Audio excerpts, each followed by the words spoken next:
Îi public încolo o gradă, în paraclis, în... Băi, am terminat discuția, nu mă scoate din vapor. Hai, dispar și mă plictisi, gata, am terminat discuția, domnișoară, n-ai și treabă cu mine, nu sunt duhovnic, nu mă deranja. Da, am terminat discuția, tu nu ai treabă cu mine, noi n-avem de discutat.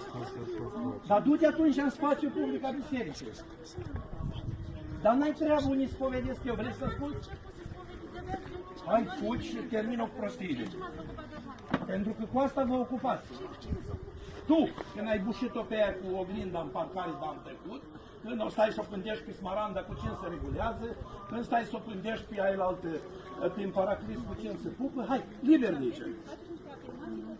Dar din gură și nu umbla cu prostii, că nu cățel de zi. Curvăriile de la casa de acolo, stai liniștită. Hai, lasă vrăjeala. Hai, lasă prostiile.